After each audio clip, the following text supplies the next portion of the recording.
ವಿಜಯನಗರ ಜಿಲ್ಲಾ ಘಟಕದಿಂದ ಭರವಸೆ ಫೌಂಡೇಶನ್ ಹಾಗೂ ಅಕ್ಷರದ ಅವ್ವ ಅಕ್ಷರ ಮಾತೆಯಾದ ಸಾವಿತ್ರಿಬಾಯಿ ಫುಲೆ ಅವರು ಹಾಗೂ ಫಾತಿಮಾ ಶೇಖ್ ಅವರ ಜಯಂತಿ ಆಚರಣೆ ಹೊಸಪೇಟೆ ಅಂಬೇಡ್ಕರ್ ಭವನದಲ್ಲಿ 30/1/2025ರಂದು ದಲಿತ ವಿದ್ಯಾರ್ಥಿ ಪರಿಷತ್ ವಿಜಯನಗರ ಜಿಲ್ಲಾ ಘಟಕದಿಂದ ಭರವಸೆ ಫೌಂಡೇಶನ್ ಹಾಗೂ ಅಕ್ಷರದ ಅವ್ವ ಅಕ್ಷರ ಮಾತೆಯಾದ ಸಾವಿತ್ರಿಬಾಯಿ ಫುಲೆ ಅವರು ಹಾಗೂ ಫಾತಿಮಾ ಶೇಖ್ ರವರ ಜಯಂತಿಯನ್ನು ಆಚರಿಸಲಾಯಿತು. ಇದರ ಅಧ್ಯಕ್ಷತೆಯನ್ನು ಡಿವಿಪಿ ಅಧ್ಯಕ್ಷರಾದ ಹನುಮೇಶ್ ರವರು ವಹಿಸಿ ಪ್ರಾಸ್ತಾವಿಕ ನುಡಿಗಳನ್ನು ಆಡಿದರು. ಡಿವಿಪಿ ರಾಜ್ಯಾಧ್ಯಕ್ಷರಾದ ಶ್ರೀನಾಥ್ ಪೂಜಾರಿ ಅವರು ಸಾವಿತ್ರಿಬಾಯಿ ಫುಲೆ ಹಾಗೂ ಫಾತಿಮಾ ಶೇಖ್ ರವರ ಕುರಿತು ಮಾತನಾಡಿದರು. ಭರವಸೆ ಫೌಂಡೇಶನ್ಗೆ ಶುಭ ಕೋರಿದರು. ಹೋರಾಟಗಾರರು ರಘುಸಿ ಅವರು ಕಾರ್ಯಕ್ರಮವನ್ನು ಉದ್ದೇಶಿಸಿ ಮಾತನಾಡಿದರು. ಸಂದರ್ಭದಲ್ಲಿ Nazeer Khan, Saubhagya Lakshmi madam, Nagaveni, Umesh, slum board Ramachandra, Valibasha, SDPI ಜಿಲ್ಲಾಧ್ಯಕ್ಷ ನೂರ್ ಅಹಮದ್, ಲಕ್ಷ್ಮಣ್ ಭಂಡಾರಿ, ಅಕ್ಷಯ್ ಮಹಾದೇವ್ ಚಲವಾದಿ, ಹನುಮೇಶ್, ಕುಮಾರಸ್ವಾಮಿ, ಗೌತಮ್, ರಾಜೇಂದ್ರ ವರ್ಮಾ, ದುರ್ಗೇಶ್ ಕಮಲಾಪುರ್, ನೀಲಕಂಠ, ವಿಶಾಲ್ ಮ್ಯಾಸರ್, ನಿರೂಪಣೆಯನ್ನ ನಾಗರಾಜ್ ಗಂಟೆಯವರು ಮುಂತಾದವರು ಸಂದರ್ಭದಲ್ಲಿ ಮಾಡಿದರು. ವೇದಿಕೆಯ ಮುಂಭಾಗದಲ್ಲಿ ಅನೇಕರು ಈ ಸಂದರ್ಭದಲ್ಲಿ ಉಪಸ್ಥಿತರಿದ್ದರು ಹಾಗೂ ಪ್ರಮುಖವಾಗಿ ವಿದ್ಯಾರ್ಥಿಗಳು ಕೂಡ ಈ ಒಂದು ಕಾರ್ಯಕ್ರಮದಲ್ಲಿ ಭಾಗಿಯಾಗಿದ್ದರು. ವರದಿ ಹನುಮೇಶ್, ವಿಜಯನಗರ.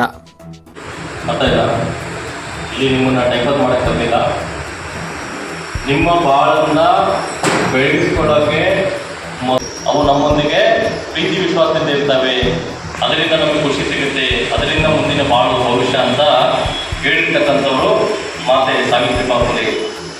ಹಾಗಾದರೆ ಆ ನಕ್ಷತ್ರಗಳು ಯಾರು? ಏನಮ್ಮ?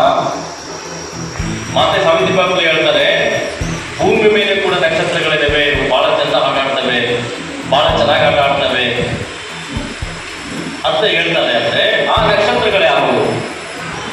ಯಾರು ಯಾರು ಯಾರು? ಆ ನಕ್ಷತ್ರಗಳು ನಾವಲ್ಲ, ಆ ನಕ್ಷತ್ರಗಳು ನೀವು, ಚಿಕ್ಕ ಮಕ್ಕಳು.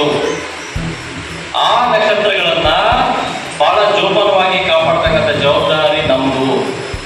ಹಾಗಾಗಿ ಅವರಿಗೆ ಚಿಕ್ಕ ವಯಸ್ಸಿನಲ್ಲಿ ಉತ್ತಮವಾದ ಶಿಕ್ಷಣ ಸಿಗಬೇಕು ಅಂತೇಳಿ ಪ್ರಬುದ್ಧ ಭಾರತ ನಿರ್ಮಾಣದಂತ ನಾವೇನಾದರೂ ಪ್ರಯತ್ನ ಪಡಬೇಕಂದ್ರೆ ಬಾಲ್ಯದಲ್ಲಿ ಗಂಡು ಮತ್ತು ಹೆಣ್ಣುವನ್ನು ಭೇದವಹಿಸದಂಗೆ ದಲಿತ, ಬೇರೆ ಬೇರೆ ಜಾತಿ ವರ್ಗದ ಭೇದ ಭಾವಗಳನ್ನೆಲ್ಲ ಧಿಕ್ಕರಿಸಿ ಅವತ್ತಿನ ಅತಿ ಶೋಷಣೆಯ ಸಮಯದಲ್ಲಿ ಎಲ್ಲ ವರ್ಗದ ಕ್ರೂರ ಜಾತಿ ವ್ಯವಸ್ಥೆಯನ್ನ ಕಾಪಾಡಿಕೊಂಡು ಬಂದಿರತಕ್ಕಂಥ ಎಲ್ಲ ದೌರ್ಜನ್ಯಕಾರಿಗಳನ್ನ ಎಲ್ಲರೂ ಎದುರಾಕೊಂಡು ಸಂಪೂರ್ಣವಾಗಿ ನಿಮಗಾಗಿ ತಮ್ಮ ಜೀವನವನ್ನೇ ತ್ಯಾಗ ಮಾಡಿ ಕೊಡುವಾಗಿರ್ತಕ್ಕಂಥ ಮಹಾಮಾತೆಯ ಜನ್ಮದಿನವನ್ನ ಇವತ್ತು ದಲಿತ ವಿದ್ಯಾರ್ಥಿ ಪರಿಷತ್ ವಿಜಯನಗರ ಘಟಕದಿಂದ ಮಾಡ್ತಾ ಇದ್ದಾರೆ. ಆ ಒಂದು ಕಾರ್ಯಕ್ರಮಕ್ಕೆ ನಾವೆಲ್ಲ ಬಂದಿದ್ದೀವಿ. ಸಾಕಷ್ಟು ವಿಚಾರಗಳನ್ನ ಈಗಾಗಲೇ ನಮ್ಮ ದಲಿತ ವಿದ್ಯಾರ್ಥಿ ಪರಿಷತ್ ಅಧ್ಯಕ್ಷರು ಹೇಳಿದ್ದಾರೆ, ಮೇಡಮ್ ಅವರು ಹೇಳಿದ್ದಾರೆ, ಇರ್ತಕ್ಕಂಥ ಎಲ್ಲ ಮಾಹಿತಿಯನ್ನು ಮಾತಾಡಿದ್ದಾರೆ. ಹಾಗಾಗಿ ಮತ್ತೆ ಅದೇ ವಿಷಯಗಳನ್ನ ಮಾತಾಡೋದು ಅಂತ ಹೇಳ್ತಾ, ಇಲ್ಲಿ ನಾವು ಕಲಿಬೇಕಾಗಿರೋದಿಷ್ಟೇ, ಎರಡು ಬಹಳ ಸ್ಪಷ್ಟವಾಗಿ ಇಟ್ಕೋಬೇಕು.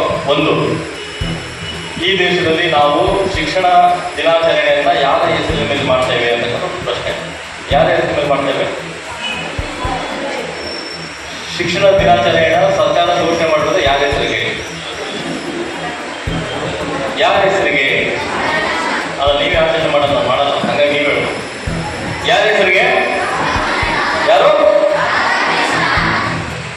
ಯಾರಾದರೂ ನಮಗೆ ಏನಾದರೂ ಕೊಡುಗೆಗಳನ್ನು ಕೊಟ್ಟಾಗ ಆ ಒಂದು ವಿಷಯಕ್ಕೆ ಸಂಬಂಧಪಟ್ಟಾಗ ಒಂದಿಷ್ಟು ಕೆಲಸ ಮಾಡಿದ್ರೆ ಅವರನ್ನ ಆ ಒಂದು ಕ್ಷೇತ್ರಕ್ಕೆ ನಾಮಿನೇಟ್ ಮಾಡೋದ್ರಲ್ಲಿ ಅರ್ಥ ಇರುತ್ತೆ.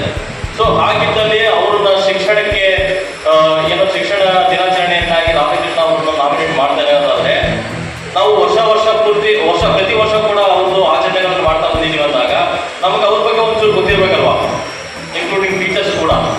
ಸೊ ಹಾಗಿದ್ದಲ್ಲಿ ಶಿಕ್ಷಣ ಕ್ಷೇತ್ರಕ್ಕೆ ಮಾನ್ಯ ರಾಧಾಕೃಷ್ಣ ಅವರ ಕೊಡುಗೆ ಏನು ಅಂತಕ್ಕಂಥದ್ದು ಕೂಡ ನಾವು ಪ್ರಶ್ನೆ ಮಾಡ್ಕೋಬೇಕು. ಕೇಳ್ತಾ ಇದೆಯಾ? ಇಲ್ಲಿರ್ತಕ್ಕಂಥ ಟೀಚರ್ಸ್ಗಳಿಗೂ ಕೂಡ ಇದು ಅನ್ವಯ ಆಗುತ್ತೆ ಮೇಡಮ್. ನೀವು ಕೂಡ ಕ್ಲಾಸ್ ಚೆಕ್ ಮಾಡ್ಕೋಬೇಕು. ನಿಜವಾಗ್ಲೂ ಈ ಸಮಾಜದಲ್ಲಿ ಏನಾದರೂ ನಾವೆಲ್ಲ ಇಷ್ಟು ನೀಟಾಗಿ ಬಟ್ಟೆಗಳನ್ನು ಹಾಕೊಂಡು, ಯೂನಿಫಾರ್ಮ್ ಹಾಕೊಂಡು ಕೂತ್ಕೊಂಡು ಒಂದಿಷ್ಟು ವಿದ್ಯಾಭ್ಯಾಸವನ್ನು ಕಲಿತಾ ಇದ್ದೀವಿ, ಶಿಕ್ಷಣ ಪಡ್ತಾ ಇದ್ದೀವಿ, ಅದಕ್ಕೆ ಮುಖ್ಯ ಕಾರಣ ಜ್ಯೋತಿಬಾ ಫುಲೆ, ಸಾವಿತ್ರಿಬಾಯಿ ಫುಲೆ ಮತ್ತೆ ಮಾತೆ ಫಾತಿಮಾ ಶೇಖ್ ಅಂತಕ್ಕಂಥದ್ದನ್ನು ನಾವು ಜೋರಾಗಿ ಗಟ್ಟಿ ಧ್ವನಿಯಲ್ಲಿ ನಮ್ಮ ಮಕ್ಕಳಿಗೆ ಬಿತ್ತಬೇಕು. ಇದು ಸತ್ಯ ಕೂಡ ಹೌದು. ನಾವೇನಾದರೂ ಶಿಕ್ಷಣ ಪಡಿತಾ ಇದ್ದೀವಿ, ನಾವು ವಿದ್ಯಾವಂತರಾಗ್ತಾ ಇದ್ದೀವಿ, ಬುದ್ಧಿವಂತರಾಗ್ತಾ ಇದ್ದೀವಿ, ನಮ್ಮ ಬದುಕಲ್ಲಿ, ನಮ್ಮ ಬಾಳಲ್ಲಿ ನಾವು ಮುಂದಿನ ಭವಿಷ್ಯನ ನಿರೂಪಿಸ್ಕೊಳ್ಳೋಕ್ಕೆ ನಾವು ಶ್ರಮ ಆಗ್ತಿದ್ದೀವಿ ಅಂತ ಹೇಳಿದ್ರೆ ಅದಕ್ಕೆಲ್ಲ ಕಾರಣಕರ್ತರು ಆ 3 ಜನ ಅಂತ ಹೇಳ್ತಾ ಅವರಿಗೆ ನಾವು ಯಾವಾಗಲೂ ಋಣಿಯಾಗಿರ್ಬೇಕು. ಅವರು ಆಗ್ಬಿಟ್ಟಿರ್ತಕ್ಕಂಥ ಮಾರ್ಗದಲ್ಲಿ ಸಾಗಬೇಕಂತ ಹೇಳ್ತಾ ನನ್ನ ಮಾತು ಇದ್ದೀನಿ. ಜೈ ಭೀಮ್.